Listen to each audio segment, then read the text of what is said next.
So this is checking out the Comica BoomX-U wireless mics, 4 TX units with a single RX unit.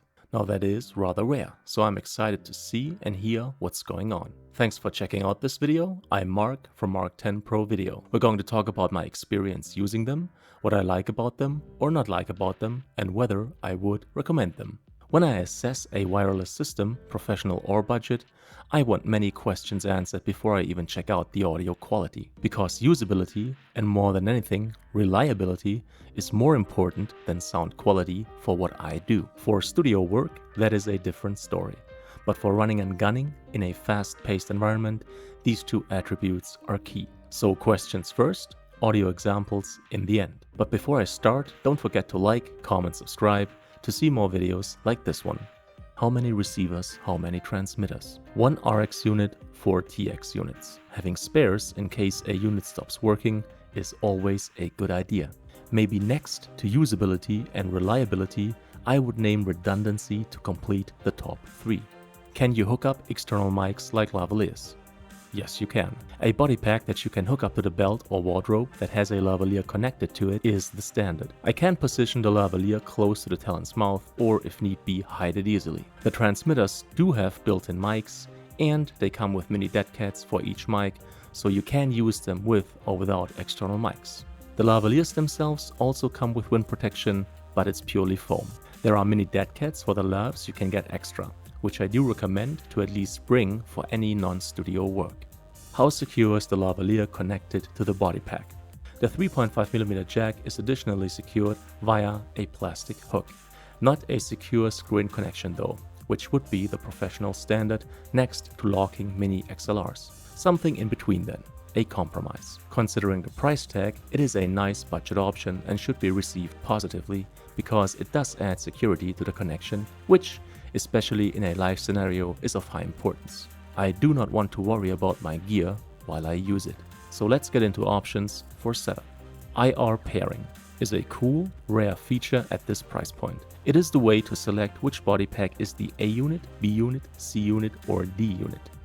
The order is only important for grouping, but IR pairing is also going to give you the most stable channel for your recording environment automatically. You select the A, B, C, or D slot on the receiver and hold the unit you want to assign to that slot close to the receiver so the IR sensors of both units align. The manual suggests you keep all the other transmitters about a minimum of 1 meter, roughly 3 feet, away from each other while you do IR pairing. As a matter of fact, I didn't and it still worked just fine. Once paired, you still might run into interference problems during recording, in which case you can change the channels the mics operate on. After the initial setup, the units are basically plug and play and do auto-connect after turning them on. Autoscan is used to scan the available channels for the best signal strength in your recording environment. Comica suggests the antennas to be unfolded when using the mics and setting them up. More on the pros and cons of the antennas being unfolded in a moment. Manual channel selection is an option if either you want to do it the hard way or if you are obligated to use a certain channel. What recording features does the system offer? Low cut, mute, 16-step gain control, monitoring, and grouping. A good low cut helps with street noises, air conditioning, and such low frequency noises. It can be done in post, but for quick turnarounds, you want to do it on set. A mute function is an absolute must-have for the talent, so I don't have to unplug them every time they're on a break or on a toilet. Gain control is a standard. Gain control is on the receiver end, 16 steps. No gain control for the transmitters. In general, if there's more than one option for gain, split the workload starting with the best one. For the upcoming examples, I split the gain between the BoomX-U and my A7S III. Monitoring is very useful for troubleshooting a problematic signal. A 3.5mm output on the receiver unit allows to connect headphones. Grouping can be useful if I want 2 specific tracks to be output together. That is an option via the IR pairing that I talked about earlier. Can I record single tracks or just a mix?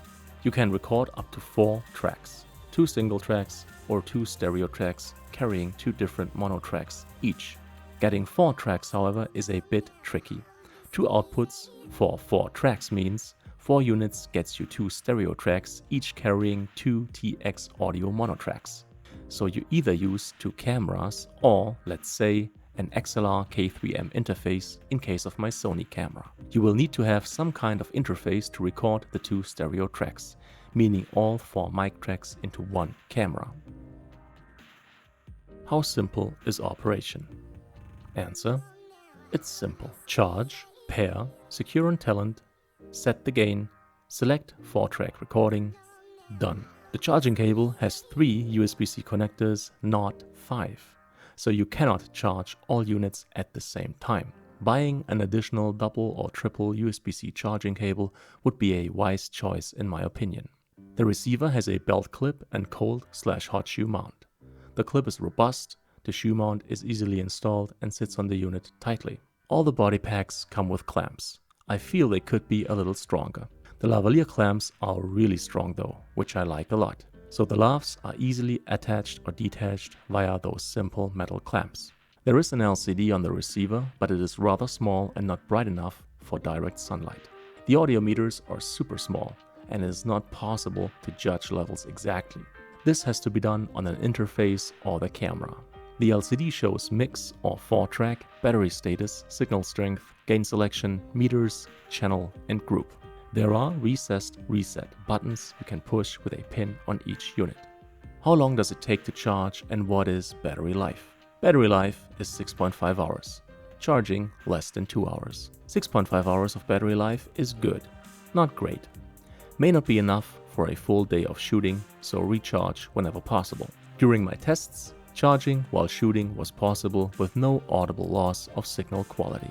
What accessories do we get? We get a nice pouch for transport, a cable for camera and a cable for smartphone connection, a 3.5mm to dual XLR cable for recorders or audio interfaces, a triple USB-C charging cable, and 4 dead cats for the body pack mics. The pouch for transport is nice, the quality is good, but the foam cutouts for the units require me to take the lavaliers off, which I do not like. I would much prefer them to stay on, since I mostly, probably exclusively, will be using the units with the lavaliers. Less plugging and unplugging saves the jacks some wear and tear, which I am in favor of. I also wish they had included a second dual or triple USB-C charging cable, so I could charge all units simultaneously. So how good is the audio quality? To answer this question, I might as well use the mics themselves. So I'm using them right now and I brought them on a couple of projects. And I was pleasantly surprised with the sound quality. Given that there isn't much wiggle room for mic construction with lavaliers because of size constraints, I like the audio a lot. The low cut also worked well. We had to shoot close to a street with passing cars and the occasional truck even. And compared to what I was hearing on location, the low cut really made a difference. I cannot show you examples of that actual shoot because I'm not allowed to release that footage. So here's a little audio comparison test, internal mic of the body pack versus lavalier connected to a body pack that sits in my pants pocket. I'm going to switch audio tracks while I do this. Now both have been set up approximately the same distance from my mouth. Both are leveled exactly the same. The receiver sits at +8, the camera, being my FX3, sits at +4. They level slightly above -20 and have been brought up in post to a good level. None of the units has the low cut turned on, so as far as setup is concerned, we're getting comparable results. As far as the audio quality itself goes, I expect there to be no discernible difference in audio quality whatsoever, because at this price point, I'm pretty sure that the mic inside the lavalier is exactly the same one as inside the body pack.